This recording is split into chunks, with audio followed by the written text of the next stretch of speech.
Los factores de transcripción son proteínas que ayudan a encender o apagar ciertos genes al unirse con ADN cercano. Por lo tanto, la transcripción es el punto clave para comprender este video. La transcripción es el proceso en el que se copia o transcribe la secuencia de ADN de un gen en una molécula de RNA. Como te decía en el anterior video, en las células eucariotas existen 3 polimerasas distintas de RNA. Cada una de ellas es responsable de la transcripción de distintos genes y genera distintos tipos de RNA. Esto es lo que vimos. La RNA polimerasa 1 genera RNA ribosomal, la RNA polimerasa 2 genera RNA mensajero y la RNA polimerasa 3 genera RNA de transferencia y otros RNAs pequeños. Por lo tanto, un factor de transcripción es por definición cualquier proteína necesaria para iniciar el proceso de transcripción. Sin embargo, un factor puede reconocer a una de las polimerasas de RNA. Tomemos como ejemplo a la RNA polimerasa de tipo 2. Bueno, entonces vamos a continuar con la cuestión de la RNA polimerasa. Ok, entonces la RNA polimerasa no es que pueda llegar al sitio de inicio de la transcripción y empezar a copiar el mensaje que está ahí codificado, ¿no? La RNA polimerasa necesita una serie de mensajes o procesos previos para poder hacer su trabajo. Y estos procesos previos tienen que ver con la actividad de ciertas proteínas que interaccionan con las secuencias que habíamos visto en la caja TATA, la caja GC, etcétera, etcétera, ¿no? Resulta que esas cajas o esas secuencias de nucleótidos en el DNA o en las regiones promotoras de DNA son blancos de interacción para ciertas proteínas, ¿no? Aquí podemos ver en esta imagen, esta figura en color verde tiene una cosa que se llama TBP y otra cosa que se llama TF2D, ¿no? Bueno, TBP proviene de las siglas en inglés del Tata Binding Protein o proteína de unión a TATA, ¿no? Por eso se llama TBP. Y ese TBP tiene ciertas características en su estructura que reconoce la secuencia TATA de la caja TATA, ¿no? Por eso interaccionan con ella y por eso aquí aparece que están pues muy cerca una de la otra, ¿no? Y TF2D es uno de los factores que son necesarios en la maquinaria basal de la transcripción para poder reclutar a la polimerasa, ¿no? Hay TF2D, TF2D, TF2H, hay un montón de TF que usted puede encontrar en una lista grande en PubMed, pero la idea general es que estos TFs empiezan a interaccionar unos con otros y esto hace que se recluten otras series de TFs que eventualmente pueden reclutar a la RNA polimerasa, ¿no? Ustedes pueden ver aquí. Una vez que se ha formado todo este grupo de TFs y el TBP que se une a la caja TATA, toda esa interacción, todo ese complejo de proteínas hace que la polimerasa entonces ahora sí se pueda reclutar a ese sitio y pueda llevar a cabo su función de polimerar, ¿no? Aquí pueden ver que ya empezó a polimerizar porque ya empezó a sacar el RNA mensajero que está aquí en color azul, ¿no? Y la polimerasa tiene una colita que ustedes pueden ver aquí, parece una cola de ratón. Esa cola se llama dominio carboxilo terminal, ¿no? Por eso se llama CTD, Carboxy Terminal Domain. Ese dominio carboxilo terminal es sujeto de ciertas modificaciones, ¿no? Y esas modificaciones se llaman fosforilación. La fosforilación de esa cola de polimerasa permite que la polimerasa pueda funcionar, ¿no? Si no se fosforila, la polimerasa, por más que esté unida y estén estos todos factores, no hace todo su trabajo, ¿no? Necesita estar fosforilada para que esté haciendo todo su trabajo. Muy bien, entonces, ¿qué son los factores de transcripción? Seguramente se preguntarán o ya lo saben, pero vamos a recordar. Los factores de transcripción son proteínas, son moléculas de naturaleza proteica que tienen la capacidad de interaccionar con el DNA. Y esta capacidad de interaccionar con el DNA viene dada por una serie de secuencias de sus aminoácidos, una serie de factores, las cargas, una serie de factores que están ahí como están armadas tridimensionalmente en el espacio, y esto les permite reconocer secuencias. ¿Se acuerdan el surco mayor? Generalmente es el surco mayor del DNA, ¿no? Aquí hay un ejemplo del P65 y el P50, ahí está el amino terminal y el carboxilo terminal en cada caso. Y la vista, como digamos, si ponemos al DNA en lugar de verlo de lado, lo vemos desde arriba, vemos aquí está como que vemos la luz del DNA, la doble hélice, y cómo interacciona P50 de un lado y P65 del otro lado, ¿no? Si volteamos esa molécula y ahora la vemos de una forma de vista lateral, se vería más o menos así, ¿no? Aquí está la doble hélice, color naranja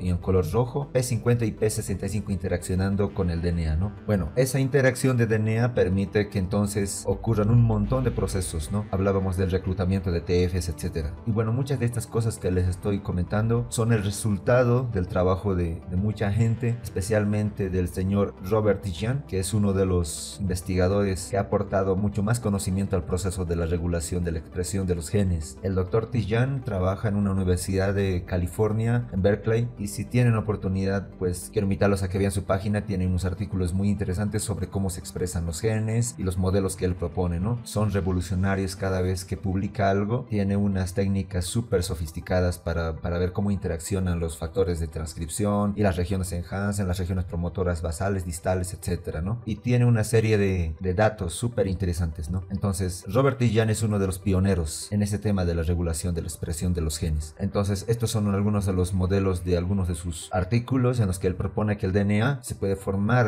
una serie de loops, como lo que vemos aquí, o regiones que interaccionan con una serie de proteínas que se llaman mediadoras, ¿no? Los mediadores son un complejo grande de proteínas que reclutan a otras proteínas que ya están unidas a DNA. Entonces, eso hace que el DNA tome estas conformaciones de loops, ¿no? Y estos loops permiten que la polimerasa pueda transcribir en cuestión. Entonces, así de complicado puede ser, ¿no? el proceso de la transcripción. Bueno, ¿a qué parte del DNA se unen los factores de transcripción? Bueno, pues ya les había mencionado que la caja TATA no es otra cosa que la secuencia de, aquí dice que es una secuencia de timina, adenina, timina, 3 adeninas, ¿no? La caja GC es una secuencia de 3 Gs, una C y 2 Gs, ¿no? La caja CAT están representadas por citosina, adenina, adenina y timina, ¿no? Y esas secuencias de DNA son reconocidas por ciertas proteínas. Entre otras, aquí dice que la caja GC es reconocida por un factor que se llama SP1, la caja TATA es reconocida por la TF2D, la caja CAT la reconoce por la CTF, NF1, hay otro elemento, otro grupo de secuencias que se llama CRE, y esa secuencia es reconocida por una familia que se llama CREF o ATF, ¿no? Y tienen que ver con genes que responden al AMP cíclico. Entonces resulta que hay toda una serie de familias de factores de transcripción y se han descrito mucho en la literatura científica y que tienen papeles especiales específicos durante el desarrollo de un organismo, desarrollo embrionario, la diferenciación, la proliferación, la determinación de fenotipos celulares, etcétera, etcétera, ¿no?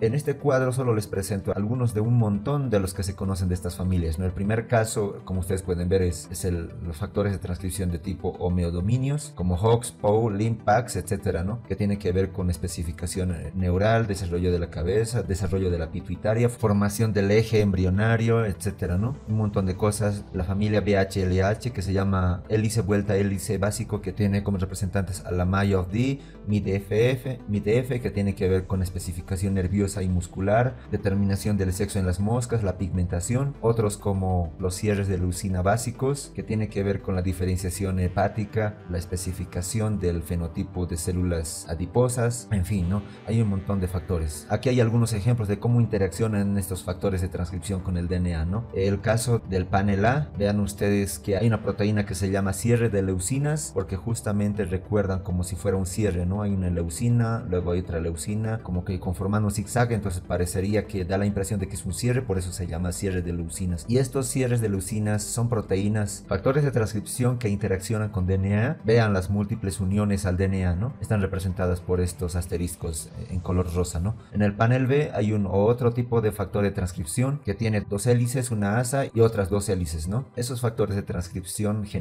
producen otro tipo de respuesta o activan otro tipo de genes, ¿no? Aquí abajo en el panel C hay otro tipo de factor de transcripción que se llama dedos de zinc, que tiene un átomo de zinc en el medio. Ese punto amarillo es un átomo de zinc que ve, ¿no? Que está coordinado por una serie de aminoácidos que lo mantienen ahí firme, ¿no? Esos dedos de zinc también son comunes encontrarlos en varios procesos de desarrollo o del ciclo celular. En el panel D también hay otro tipo de factor de transcripción y así sucesivamente. Y aquí les traje una serie de imágenes que tienen que ver con factores de transcripción o algunos tipos de los que se conocen, ¿no? Aquí hay un homeodominio, BHLH, aquí hay un BCIF. Si ustedes buscan en la literatura van a encontrar que existen un montón de factores de transcripción que se encargan de regular la expresión de los genes, ¿no? Entonces cada uno de estos factores de transcripción, piensen ustedes que existe en la célula, es una proteína, la célula produce esos factores de transcripción y las produce o los activa en respuesta a una señal que la célula recibe del exterior, ¿no? Entonces si llega una hormona y se une a un receptor de la membrana, la célula eventualmente se da cuenta de esa señal hormonal y activa una serie de factores de transcripción para transcribir genes y responder a esa señal hormonal, ¿no? Puede ser que sea bueno, puede ser que no sea bueno, eso es otra historia, pero al final todos estos factores de transcripción responden a señales que la célula está sensando del exterior, ¿no? Entonces existen varios mecanismos para activar estos factores de transcripción. Se sabe que los factores de transcripción están asociados a inhibidores, pueden estar bloqueados en su entrada al núcleo porque claro, tienen que entrar al núcleo, al de la célula, para poder interaccionar con el DNA, ¿no? No es que todo el tiempo están dentro del núcleo, sino que están en el citoplasma o pueden estar en el citoplasma y pueden estar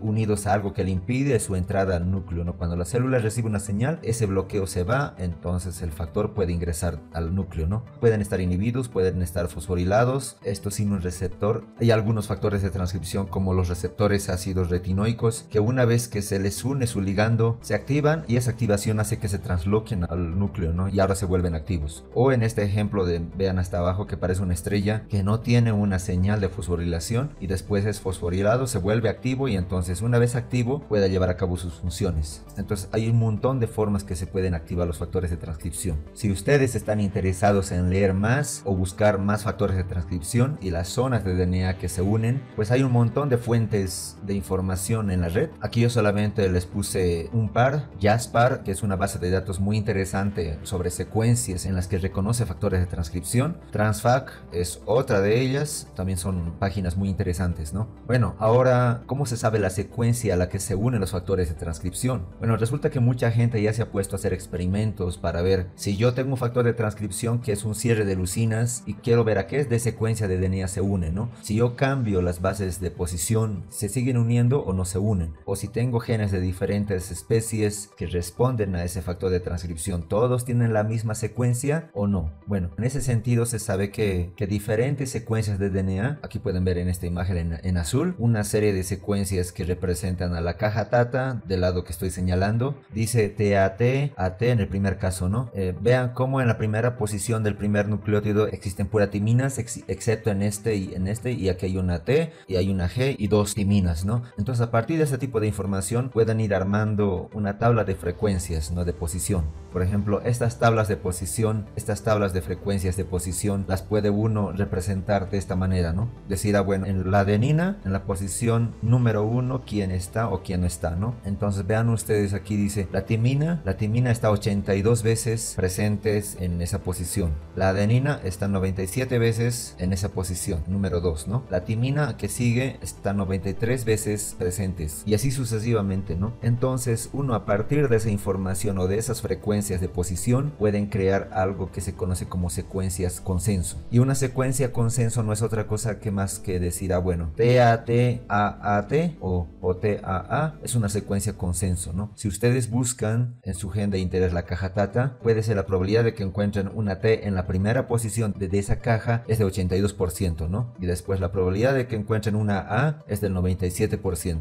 Entonces lo que hacen es secuenciar un montón de genomas y comparar, bueno, en esta posición hay esta y esta y esta, hay este nucleótido y este otro. Entonces es así como se generan las secuencias de consenso al que reconocen los factores de transcripción, ¿no? Y a partir de esas secuencias consenso se pueden generar estas imágenes, ¿no? Que también son muy comunes y las van a ver en muchos artículos, que se llama lodos, ¿no? Estos lodos son el resultado de una matriz de secuencia, ¿no? Fíjense como en esta matriz de secuencia posición o en este nodo dice que en la primera posición la mayoría de las veces van a encontrar una citosina, pero ocasionalmente pueden encontrar una adenina, ¿no? En la segunda posición 95% probable que encuentren una adenina, pero puede ser que por ahí a lo mejor encuentren una guanina, que es este amarillo que se ve aquí, ¿no? Después en la tercera y cuarta, quinta posición, ahí no hay vuelta de hoja, siempre va a haber una C, una G, una T y una G, ¿no? No hay más. En todos los genes que se analizaron y que reconocen esa secuencia consensos, se reconoce que esa es la secuencia consenso, ¿no? No sé si queda claro. Miren este ejemplo, esta es la secuencia promotora hasta menos 900 pares de bases del gen que codifica para un transportador de aminoácidos que se llama SNAT2. Aquí está el sitio de inicio de la transcripción, recuerden la flechita que está doblada y está toda la secuencia arriba, ¿no? Menos 60, menos 130 hasta menos 901, ¿no? Entonces fíjese que hay una serie de letritas ahí que están en negritas que dicen TATABOX, ahí están SP1, ATF, AP1, KLF3, NFKB, GRE, IRF, KLF6. Hay un montón de secuencias que son secuencias consenso, ¿no? Que se supone que son secuencias que reconocen ciertos factores de transcripción. Los factores de transcripción, ahí están sus nombres, KP1, KLF6. Entonces, si tengo este tipo de información para mi gen de interés, yo puedo saber qué proteínas o qué factores de transcripción están regulando la expresión de mi gen, ¿no? En mi célula célula de interés, por ejemplo, o en mi tejido de interés o en mi órgano de interés. Piensen ustedes células de hígado, células de riñón, células de músculo en un tumor, lo que ustedes quieran, ¿no? Todos los genes los pueden expresar o los pueden representar de esta forma y decir, yo encontré que mi gen es regulado por toda esta serie de proteínas, ¿no? Ok, entonces la idea de todo esto es que las células pueden expresar genes de acuerdo al fenotipo particular que adopten, ¿no? Piensen ustedes en una célula que está encargada de producir neurotransmisores, ¿no? O una célula que está encargada de producir hormonas, ¿no? La hormona T3 o la hormona T4, etcétera, etcétera. En este ejemplo, lo que quiero demostrarles es el caso de una serie de factores de transcripción que participan en la regulación de la expresión de muchos genes, ¿no? De todos los genes posibles. Entonces, esto es maquinaria basal que casi siempre van a encontrar en todos los genes que se están expresando, ¿no? Por el contrario, cuando ustedes ven genes que solo se expresan en un tejido, ahí van a encontrar una combinación diferente de factores de transcripción. Ahí están representados como TAF2, 105, GS, ACT, etcétera, ¿no? Fíjense cómo este complejo que está aquí es diferente del complejo que está acá arriba, ¿no? Y aquí tenemos otro ejemplo, un gen que tiene que ver con la replicación del DNA, ¿no? Entonces, la combinación de factores de transcripción también es diferente, ¿no? Entonces, cada una de las células que lo componen un organismo o tejido tiene una serie de factores de transcripción que le dan su fenotipo particular, ¿no? Como te habrás dado cuenta, el cuerpo humano tiene muchos factores de transcripción, también el cuerpo de un ave, un árbol o un hongo. Los factores de transcripción ayudan a garantizar que se expresen los genes correctos en las células correctas del cuerpo y en el momento justo. Por eso en nuestro próximo video hablaremos de una serie de ejemplos de cómo funcionan los factores de transcripción en animales y en una serie de experimentos en la vida real. No te pierdas nuestro próximo capítulo. Hasta la próxima.